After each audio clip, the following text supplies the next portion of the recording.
नमस्कार, KTV news में आपका स्वागत है। मैं हूं स्तुति और आइए एक नजर डालते हैं शहर की प्रमुख सुर्खियों पर। पीएचडी प्रवेश में विज्ञप्ति रोकने के संदर्भ में बीएचयू के विभिन्न विभागों के छात्रों ने किया प्रदर्शन।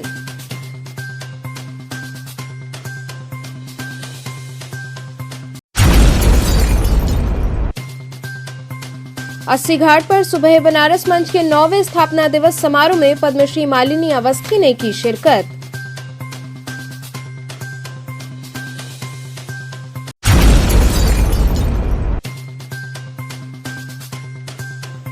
रोगों की रोकथाम के उद्देश्य से बीएचयू आईएमएस से बटुकों संग निकाली गई रैली।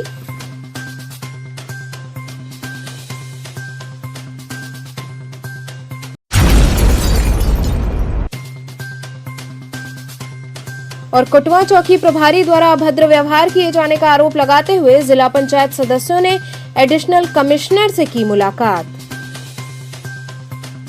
और अब खबरें विस्तार से। पीएचडी प्रवेश में धांधली के संदर्भ में बीएचयू के विभिन्न विभागों के छात्रों ने धरना दिया। काशी हिंदू विश्वविद्यालय स्थित सेंट्रल ऑफिस पर बीएचयू के प्राचीन इतिहास, संस्कृति एवं पुरातत्व, हिंदी, समाजशास्त्र और भूगोल विभाग के छात्रों ने धरना प्रदर्शन किया। छात्रों का कहना है कि सितंबर 2021 से मार्च 2022 तक की पीएचडी प्रवेश प्रक्रिया में बड़े पैमाने पर धांधली हुई है। छात्रों ने इस मामले को अगस्त 2022 में कुलपति, परीक्षा नियंत्रक व विभागाध्यक्ष को अवगत कराया था, जिस पर फैक्ट फाइंडिंग कमेटी सितंबर माह में गठित की गई, परंतु इस कमेटी ने अब तक कोई भी रिपोर्ट प्रस्तुत नहीं किया है। छात्रों ने पीएचडी के नए विज्ञप्ति को रोकने हेतु एक माह पूर्व ही आवेदन दिया, किंतु इस आवेदन को अनदेखा करते हुए 23 नवंबर को नई विज्ञप्ति जारी कर दी गई। छात्रों का कहना है कि 24 नवंबर को विभिन्न विभागों के छात्रों ने सेंट्रल ऑफिस पहुंचकर अपनी समस्याओं को अधिकारियों के पास पहुंचाने का प्रयास किया, किंतु कोई उत्तरदायी अधिकारी आश्वासन देने हेतु नहीं आया। छात्रों की मांग है कि जब तक फैक्ट फाइंडिंग कमेटी कोई रिपोर्ट नहीं देती, तब तक नई विज्ञप्ति पर रोक लगाना चाहिए।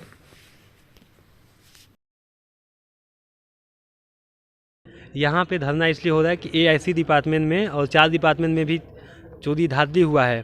एग्ज़ाम में कम नंबर वाले का एडमिशन यहाँ कर लिया जाता है और बेसी जो ज़्यादा नंबर है, जो परसेंटेज है, उसका एडमिशन नहीं किए हैं लोग। और ये लोग फाइंडिंग कमेटी बनी है जिसकी रिपोर्ट ये 3 अगस्त से चालू हुआ है। अभी तक 3-4 महीने हो गए, अभी तक इसकी रिपोर्ट नहीं आई। रोज जब आदमी आता है यहाँ पे तो लोग बोलते हैं कि आ जाएगा, 1 हफ्ते बाद आएगा, 1 हफ्ते बाद। अभी ये लोग फिर से क्या किए हैं कि अभी वो रिपोर्ट अभी आई नहीं और ये फिर से नई विज्ञप्ति निकाले हैं कि पीएचडी के लिए, और उस पर एडमिशन ये लोग लेना चाहते हैं। जिससे क्या होगा कि अभी जो नई पुराना वाला चीज़ें जो थी वो अभी हुआ नहीं, और नई चीज़ें फिर से धांधली करने के लिए लोग अपना मन बना रहे हैं। और 17 सीट इस बार देने वाले हैं और 19 बच्चे अभी बचे हुए हैं पहले से एआईसी डिपार्टमेंट में। और ये अपने कार्य का हमारी मांगे बस यही है कि जो पहले की जो धांधली हुई है उस पर कार्रवाई हो, और जो उस पर जैसे पहले ये लोग किए हैं अपने मन से ऊपर नीचे वो ना कर पाएँ, उसके लिए एक कमेटी जो बनी है वो अपना रिपोर्ट सबमिट करे, उसके बाद ये लोग पीएचडी में आए। और अभी यहाँ पे एसके उपाध्याय सर, कंट्रोलर और हमारी एचओडी मैम सुमन जैन मैम यहाँ पे आए और हम लोग से बात करें। भैया हम लोग हिंदी विभाग के छात्र हैं, साथ में हमारे सोशियोलॉजी, जियोग्राफी और एंशिएंट हिस्ट्री के छात्र हैं। पिछले 4 महीना से धांधली करने के बावजूद भी जो कमेटी बनाई गई उसका अभी तक रिपोर्ट नहीं आया है। और उसके बाद फिर से नया विज्ञप्ति ये लोग जारी करते हैं कि हम लोग नया विज्ञप्ति लाएंगे और नया अपने फिर मनमाने तरीके से लोग एडमिशन लेंगे, और हम लोग को दरकिनार किया जा रहा है। और हम लोग चाहते हैं कि नोटिफिकेशन जो आया वो बंद हो जाए, जब हमारा रिपोर्ट आ जाए कमेटी के द्वारा, हाँ या ना में जो भी फैसला है वो आए पहले, उसके बाद से नया विज्ञप्ति फिर जारी करें, या फिर जो भी करना है अपने मनमाने तरीके से लोग करें। हम लोग के साथ अन्याय नहीं होना चाहिए, अन्याय होगा तो हम लोग बर्दाश्त नहीं करेंगे। किसी संबंधित अधिकारी से अभी बात की? अधिकारी कोई आता नहीं है, जब भी कोई आएगा तो बरगलाने का ही बात करते हैं, इसलिए हम लोग अधिकारी से बात नहीं कर रहे हैं कोई, ताकि कोई भी अधिकारी आएगा ब्रेनवाश करेगा हम लोग का। यहाँ के लोग अच्छी तरीके से जान गए हैं कि कैसे किसका ब्रेनवाश करना है और अपना काम कैसे मनमाने तरीके से लोगों द्वारा करवाना है, इसीलिए हम लोग किसी अधिकारी से बात नहीं कर रहे हैं। अस्सी घाट पर सुबह बनारस मंच के 9वें स्थापना दिवस समारोह में पद्मश्री मालिनी अवस्थी ने शिरकत की। अस्सी घाट पर सुबह बनारस मंच के आज 9वें स्थापना दिवस समारोह का आयोजन किया गया।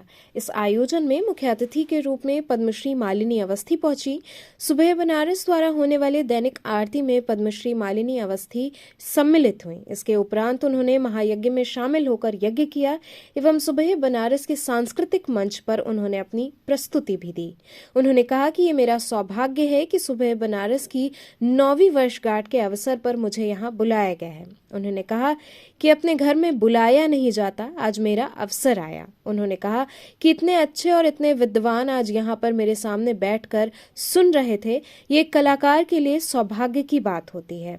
वहीं बनारस में आयोजित काशी तमिल संगमम के लिए पद्मश्री मालिनी अवस्थी ने प्रधानमंत्री नरेंद्र मोदी को धन्यवाद दिया।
जी, बहुत मेरा सौभाग्य है।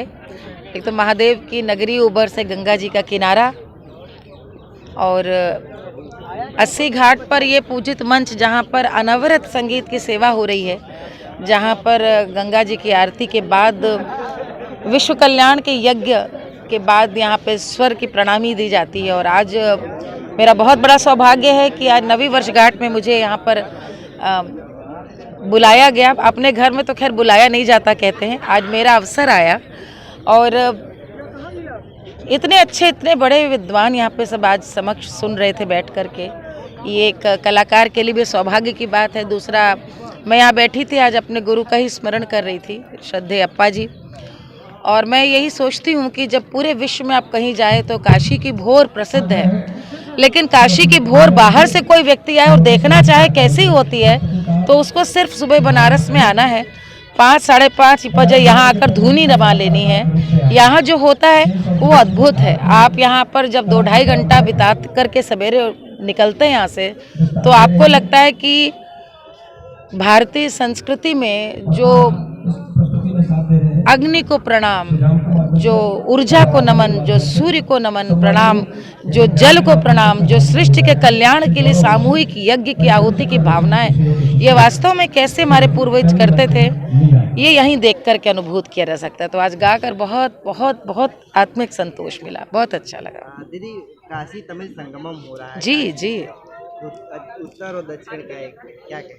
ये एक भारत श्रेष्ठ भारत की सबसे सुंदर परिकल्पना है। ये तो माननीय प्रधानमंत्री जी की सोच हमेशा से भारत किस प्रकार से एक हो, सांस्कृतिक रूप से एक है लेकिन वो लोगों को दिखे भी, इसकी इतनी सुंदर, क्योंकि काशी और कांची यदि आप देखें तो जैसे काशी संस्कृति की एक सांस्कृतिक राजधानी, ऐसे कांचीपुरम भी हमारे दक्षिण भारत की पूरी सांस्कृतिक, तो तमिल और उत्तर भारत के ये संगम, कैसे हमारे इष्ट एक हैं, कैसे हमारी पूजा पद्धति, हमारा आचार व्यवहार, हमारा जीवन दर्शन एक है, वो दिखाई भी दे, ये उसकी बहुत सुंदर परिकल्पना है और मैं बहुत इसके लिए बधाई देती हूँ।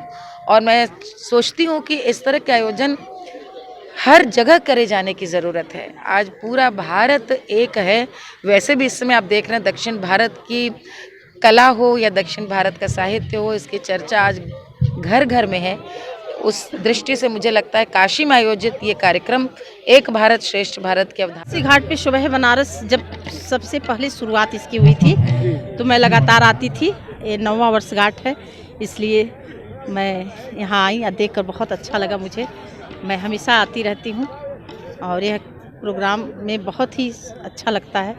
काशी की ये धरोहर जो है हमेशा चलती रहे। और बस यही कर। यहाँ आज किसी को खास को बुलाया गया है? हाँ, मालिनी अवस्थी जी आई थी और उनका प्रोग्राम बहुत ही अच्छा रहा, हम सब ने मिल के देखा। रोगों की रोकथाम के उद्देश्य से बीएचयू आईएमएस से बटुकों संग रैली निकाली गई। काशी हिंदू विश्वविद्यालय स्थित आईएमएस से दर्जनों की संख्या में बटुकों के साथ रैली निकाली गई। ये रैली आईएमएस से निकलकर बीएचयू मालवीय भवन, कुलपति आवास, भारत कला भवन, हिंदी विभाग, वाणिज्य विभाग होते हुए सीर गोवर्धनपुर गेट तक गई। कार्यक्रम संयोजक डॉक्टर सुनील कुमार ने बताया कि रोगों की रोकथाम के उद्देश्य से यह अभियान चलाया गया है। प्रिवेंटिंग मेडिसिन में एक महत्वपूर्ण जो एरिया है वह हेल्थ एजुकेशन का होता है। हेल्थ एजुकेशन के द्वारा हम लोगों को जागरूक तो करते हैं, परंतु लोगों के व्यवहार में कोई भी बदलाव नहीं होता है। जब तक व्यवहार में बदलाव नहीं होगा तब तक रोग थमेगा नहीं या तो खत्म नहीं होगा। नए नए रोग आते रहेंगे। लोगों के बीच पहले बिना फैलने वाले रोग आते थे, अब फैलने वाले रोग काफी तेजी से पनप रहे हैं। लोगों को जागरूक करने के लिए, लोगों से अपील करने के लिए इस तरह की रैली निकाली गई। इसलिए ब्रह्मवेद विद्यालय के लगभग 25 से 30 बच्चे आए हैं जो लोगों को जागरूक कर रहे हैं। तो रोगों की रोकथाम करने के उद्देश्य से ये अभियान चलाया गया है। हम लोग प्रिवेंटिव मेडिसिन में एक महत्वपूर्ण जो एरिया है वो है हेल्थ एजुकेशन का। हेल्थ एजुकेशन में हम लोग एजुकेट करते हैं, पर पब्लिक के बिहेवियर में सुधार नहीं होता है, उनके बिहेवियर में बदलाव नहीं होता है। जब तक बिहेवियर में बदलाव नहीं होगा, व्यवहार में बदलाव नहीं होगा, तब तक रोग जो है कम नहीं होंगे या ख़त्म नहीं होंगे। मोर्टेलिटी, मॉर्बिडिटी, नए नए रोग आते रहेंगे। अभी तरह तरह के रोग आ रहे हैं, कभी कम्युनिकेबल, कभी नॉन कम्युनिकेबल। पहले सिर्फ कम्युनिकेबल था, अभी नॉन कम्युनिकेबल भी बढ़े जा रहे हैं। तो इन्हीं सब के कारण क्या है, कई लोग परंपरा की दुहाई देते हैं। विष के अनेक माध्यम हैं, उन अन्य अनेक माध्यमों से तरह तरह से विष पान करते हैं। जैसे एक उदाहरण है लंग कैंसर का। हम लोग बताते हैं धूम्रपान नहीं करना, पर यहाँ कई लोग बताते हैं अच्छा शंकर भगवान भी तो विष पीते थे। तो ये विष पीने के तरह तरह, गुटखा, mouth cancer, oral cancer number 1 cancer है इंडिया में मेल में, फिर भी लोग गुटखा पान कर रहे हैं। पान यहाँ खाने का है पर गुटखा खा रहे हैं। तो ये परंपराएं में आई हैं, ये गलत परंपराएं हैं जो शास्त्र सम्मत नहीं है। जब भैरव का मतलब लोग कहते हैं कुत्ता होता है, जबकि शास्त्र में ऐसा नहीं है। भैरव का मतलब वो शक्ति के रुद्र रूप को भैरवी और पुरुष के रुद्र रूप को भैरव कहते हैं। तो ये परंपराएं जिसका मिस इंटरप्रिटेशन हुआ है, जो न करें। और इन्हीं कारणों से रोग दुख है, समाज में, सोसाइटी में व्याप्त है। इसके प्रति जागरूक करने के लिए और पब्लिक से, जनता से अपील करने के लिए कि ऐसा न करें, ये जागरूकता रैली निकाली गई है। इसमें हम लोगों का सहयोग किया गया है। श्री ब्रह्मवेद विद्यालय के बटुक हैं जो स्वामी रामानंद संप्रदाय से संबंधित है। ये उनके बटुक है, उनके माध्यम से, उनकी मदद से ये चिकित्सा विज्ञान संस्थान के से रैली निकाली गई है। ये सीर गेट तक जाएगी। मैत्री जलपान गृह केंद्रीय कार्यालय के सामने से होते हुए, IIT से होते हुए सीर गेट तक जाएगी। लगभग कितनी संख्या में बटुक इसमें? 25 से 30 बटुक है। कोटवा चौकी प्रभारी द्वारा अभद्र व्यवहार किए जाने का आरोप लगाते हुए जिला पंचायत सदस्यों ने एडिशनल कमिश्नर से मुलाकात की। जिला पंचायत सदस्य के लोगों ने लोहता थाना अंतर्गत कोटवा चौकी प्रभारी के द्वारा अभद्र व्यवहार किए जाने को लेकर एडिशनल कमिश्नर संतोष सिंह से मुलाकात कर उनके विरुद्ध कार्रवाई की मांग की। बताते चलें कि कुछ दिन पूर्व कोटवा चौकी अंतर्गत अवैध खनन होने का विरोध वहां के जिला पंचायत सदस्य ने किया था।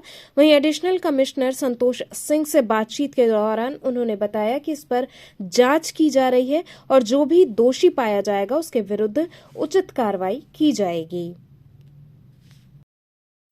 सर, आज जिला पंचायत सदस्यों का एक डेलीगेट साहब से मुलाकात किया और उनकी शिकायत थी कि अवैध खनन एक जगह पर हो रही है और चौकी इंचार्ज के द्वारा उनके साथ कुछ अभद्र भाषा का प्रयोग किया गया था। तो इसमें क्या कुछ हुआ सर? देखिए, लोहता थाना क्षेत्र के सुनील सिंह एक आए थे जो जिला पंचायत सदस्य हैं। उन्होंने आरोप चौकी प्रभारी के खिलाफ लगाया था कि कुछ विद्यालय स्थित हैं जिसके आसपास अवैध खनन की शिकायत थी। ट्रैक्टर गुजरते हैं, हादसे का डर है। इस संबंध में मैंने थाना प्रभारी को जांच के लिए बताया है और अगर ये सत्यता पाई जाती है कि अवैध खनन चौकी प्रभारी के संरक्षण में हो रहा है तो निश्चित तौर पर उनके विरुद्ध कड़ी कार्रवाई की जाएगी। प्रकरण की जांच हो रही है और इसमें जो कुछ भी उचित होगा वो कार्रवाई होगी। आज हम लोग समस्त सम्मानित सदस्य जितने भी जिला पंचायत के हैं सारे लोग हम लोग इकट्ठा होके आए थे यहाँ एडिशनल कमिश्नर संतोष सर के पास। और हम लोगों की बहुत एक समस्या थी कि कल हमारे लोहता अंतर्गत कोटवा चौकी पड़ता है लोहता थाने के अंतर्गत, तो वहाँ पे एक कुलदीप मिश्रा चौकी इंचार्ज जी हैं। मान्यवर क्या है कि वहाँ दिनों रात अवैध खनन होता रहता है, तो अवैध खनन हो उससे हमारे स्थानीय जिला पंचायत सदस्य बड़े भाई सुनील सिंह जिला पंचायत जी जो हैं उनको कोई दिक्कत नहीं है। बस ये हम लोगों को वहाँ समस्या है कि शाम तक वहाँ विद्यालय अटल बिहारी और भी जितने इंटरमीडिएट सीबीएसई बोर्ड के हैं कोचिंग संस्थान हैं सभी विद्यालय हैं, तो दिन में भी आने जाने के लिए छोटे छोटे बच्चे हैं। पहले क्या था वहाँ के स्थानीय जिला पंचायत सुनील सिंह के द्वारा उनकी जो बस चलती है प्राइवेट, वो 5 किलोमीटर की दूरी के लिए उनको फ्री सेवा थी। अब वो बसें बंद कर दी हैं अपनी, तो इसलिए प्रत्येक गार्जियन उनको साइकिल सुविधा जो भी जैसे है आने जाने के लिए दिए हैं बच्चों को। तो वहाँ क्या है कि दिन भर अवैध खनन, ट्रैक्टर जैसे कि जानते हैं मिट्टी ढुलाई का काम वो ट्रैक्टर चालकों की मनमानी जानते हैं, वो रफ्तार उनका वही रहता है। तो इसीलिए यदि घटना घट जाता है यदि कोई, तो लोग अस्पताल नहीं जाएंगे, सीधे मणिकर्णिका के लिए चले जाते हैं। तो इस तरह घटनाओं को देखते हुए स्थानीय जिला पंचायत सदस्य ने एक कदम उठाया, तो चौकी इंचार्ज ने उनके साथ इस तरह अभद्रता का बर्ताव किए कि जिस तरह से देखा नहीं जाता। सदस्यगण सारे इकट्ठा होकर चौकी इंचार्ज के खिलाफ आज यहाँ एडिशनल कमिश्नर साहब के पास संतोष सिंह सर के पास आके यहाँ एक पत्रक दिए कि जल्द से जल्द तत्काल कार्रवाई करके चौकी इंचार्ज को वहाँ से तुरंत बर्खास्त किया जाए और उनके खिलाफ कार्रवाई किया जाए कि जिस तरह से एक सदस्य की बात नहीं सुनी जा रही है तो एक जनता की क्या बात वो सुनेंगे। तो इसलिए हम लोगों ने एक कदम उठा, सारे सम्मानित सदस्य इकट्ठा होके एक साथ एडिशनल कमिश्नर के पास आए और पत्रक दिया और तत्काल उन्होंने वहाँ लोहता एसओ को तुरंत काल के द्वारा दूरभाष के द्वारा एक संचार के द्वारा सूचना देकर तुरंत कार्रवाई करने के लिए किया और सदस्य महोदय को तुरंत मिलने के लिए कहे। वहाँ की ऐसी कोई भी लांछन आए जिस तरह से प्रशासनिक लोगों के ऊपर कोई ऐसी चीजें लांछन लगे। भाजपा किसान मोर्चा के क्षेत्रीय अध्यक्ष ने नगर निकाय चुनाव में भाजपा की 100% सीटों पर जीत मिलने का दावा किया। आगामी नगर निकाय चुनाव में बीजेपी को 100% सीटों पर जीत मिलेगी, ऐसा दावा किसान मोर्चा के क्षेत्रीय अध्यक्ष ने वाराणसी में किया। सर्किट हाउस में आयोजित पत्रकार वार्ता के दौरान काशी क्षेत्र के क्षेत्रीय अध्यक्ष काशीनाथ तिवारी ने बताया कि आगामी नगर निकाय चुनाव पर जीत दिलाने की जिम्मेदारी भाजपा के किसान मोर्चा को दिया गया है। सर्किट हाउस में आयोजित कार्यक्रम में क्षेत्रीय मंत्री ने कहा कि काशी क्षेत्र में पड़ने वाले सभी नगर निकायों में किसान मोर्चा की ओर से प्रभारी नियुक्त किया जाएगा। उन्होंने ये भी कहा कि कांग्रेस की ओर से भारत जोड़ो आंदोलन का किसानों के बीच कोई महत्व नहीं है। इसके अलावा बढ़ती जनसंख्या और शहरीकरण के चलते कम हो रही कृषि योग्य भूमि पर भी अपनी चिंता जाहिर की और इस पर जल्द से जल्द एक रिपोर्ट तैयार कर सरकार को भेजने की बात कही। इलाके में शहरों के जो राज्यों में जिन राज्यों में चल रहा है, अभी फिलहाल मध्य प्रदेश में चल रहा है, तो वो किसानों के बीच ज्यादा उनकी यात्रा हो रही है। तो क्या आपको कोई आने वाले समय में ऐसा अंदेशा लगता है? उसका कोई प्रभाव नहीं। उसका कोई प्रभाव नहीं। किसानों के बीच घूम रहे हैं, उसका कोई प्रभाव नहीं। आदमपुर थाना अंतर्गत भैंसासुर राजघाट पर पानी में शव मिला। आदमपुर थाना अंतर्गत भैंसासुर राजघाट पर पानी में बहता हुआ शव मिला। वहीं मल्लाहों ने आदमपुर पुलिस को सूचना दी। वहीं युवक की शिनाख्त जलालीपुरा निवासी मोहम्मद जाहिर के रूप में हुई है। मृतक के पिता ने बताया कि युवक बीते 4 दिनों से गायब था और वह नशे का आदी था। आज उसका शव मिला है।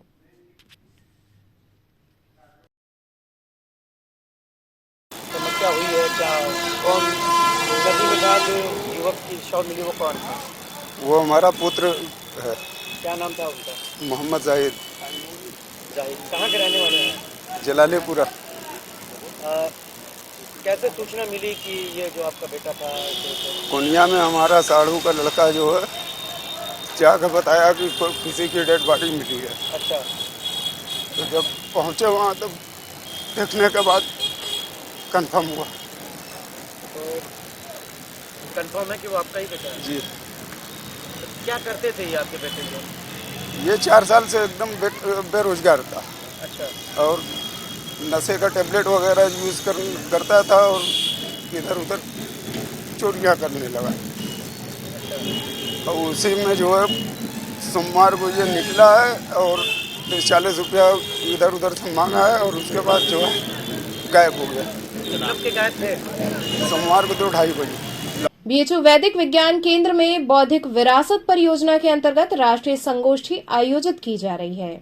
वैदिक विज्ञान केंद्र काशी हिंदू विश्वविद्यालय एवं केंद्रीय संस्कृत विश्वविद्यालय नई दिल्ली के संयुक्त तत्वाधान में शिक्षा मंत्रालय भारत सरकार की बौद्धिक विरासत परियोजना के अंतर्गत वाराणसी में श्री काशी विश्वनाथ धाम एवं श्री राम जन्मभूमि पर एक दिवसीय राष्ट्रीय संगोष्ठी का आयोजन आगामी 25 नवंबर को वैदिक विज्ञान केंद्र के सभागार में किया जा रहा है। इस संगोष्ठी के उद्घाटन सत्र के मुख्य अतिथि सुनील ओझा, उत्तर प्रदेश प्रभारी प्रधानमंत्री कार्यालय, विशिष्ट अतिथि प्रोफेसर नागेंद्र पांडे, अध्यक्ष श्री काशी विश्वनाथ मंदिर न्यास परिसर, सारस्वत अतिथि डॉक्टर BR मणि, पूर्व अतिरिक्त महानिदेशक भारतीय पुरातत्व सर्वेक्षण नई दिल्ली इत्यादि लोग होंगे। विषय प्रवर्तन प्रोफेसर श्रीनिवास वरखेड़ी, कुलपति केंद्रीय संस्कृत विश्वविद्यालय दिल्ली द्वारा किया जाएगा।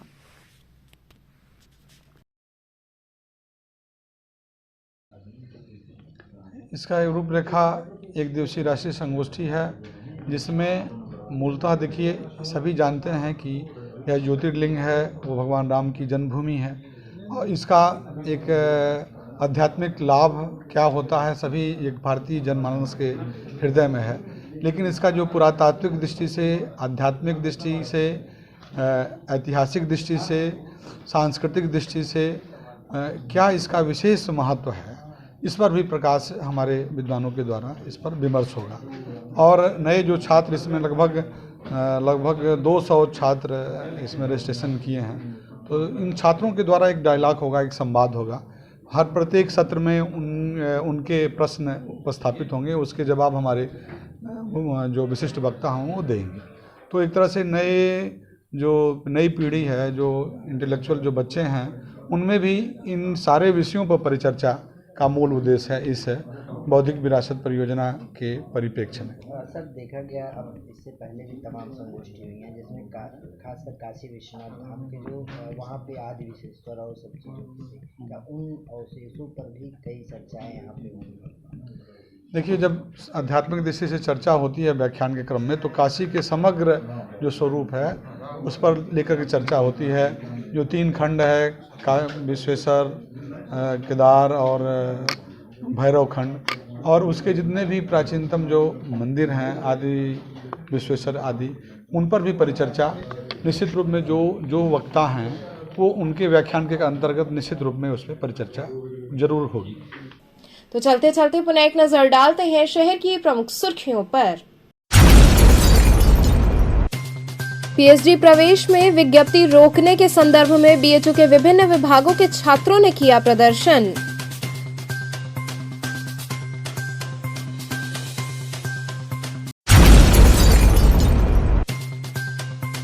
अस्सी घाट पर सुबह बनारस मंच के 9वें स्थापना दिवस समारोह में पद्मश्री मालिनी अवस्थी ने की शिरकत।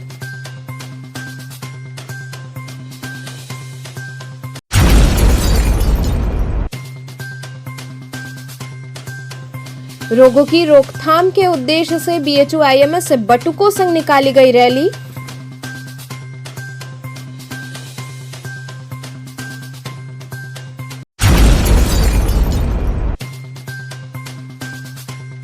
और कोटवा चौकी प्रभारी द्वारा अभद्र व्यवहार किए जाने का आरोप लगाते हुए जिला पंचायत सदस्यों ने एडिशनल कमिश्नर से की मुलाकात। तो ये थे आज के समाचार, कल फिर होगी मुलाकात, तब तक के लिए नमस्कार।